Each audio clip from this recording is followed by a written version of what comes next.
ना संजीव कुमार कर तेंतुलदा पंचायत सरपंच।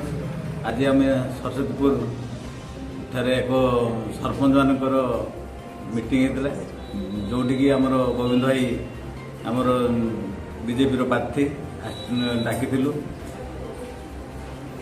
आज आलोचनार विषय आगामी दिन जो निर्वाचन अच्छी केमिका सुचारू रूपे पारी करवा जितवा एवं सम्मान रखा आमर एमएलए एमपी जितवे से विषय आलोचना कलु। आम दल जेटी पद्मफुल जेटी आम से झरणा महांती निजामपुर जिप्र सरपंच आज आमर बीजेपी सरपंच मानकर एक बैठक आरंभ होती आम आज गोविंद भाई मैंने जोग देती।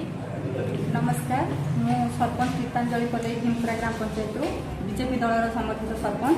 आज आमर आगामी 2024 निर्वाचन एक सरपंच और समिति सभ्य मान जो मैंने बीजेपी दल समर्थित सरपंच और समिति सभ्य मान एक निर्वाचन प्रस्तुति बैठक आरंभ होता है। आम समस्त आलोचना करूँ जे आगामी निर्वाचन केमी आम आगामी निर्वाचन आम जो एमपी प्रार्थी और एमएलए प्रार्थी अच्छा निर्वाचन बैतरण से पार करने केमी सहयोग करूँ और समस्ते एकत्रित हो काम करूँ और बीजेपी दलर हाथ मुठा को आम जमी दृढ़ करूँ और केमी डबल इंजिन सरकार आम से बाबद कथबार्ता हेलु और समस्त को मो तरफ अनुरोध कि आम समस्ते एकत्रित हो काम कर एथर आम एमएलए और एमपी दुई जन प्रार्थी को जितैकी आम दलर सम्मान को आम रक्षा करें।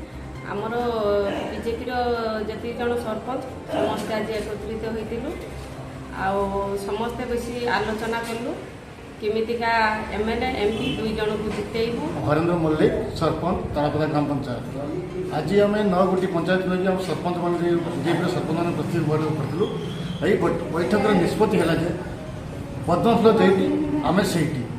नमस्कार मु कैलाश चंद्र स्वाई सरस्वतीपुर सरपंच। आमर बीजेपी दलर जी जीति सरपंच और समिति सभ्य बैठक होता ए निष्पत्ति है जे पद्मफुल जोटी आमे सेठी जी पद्मफुल नहीं आसी आमे ताकर पद्म जेठी आमे सेठी।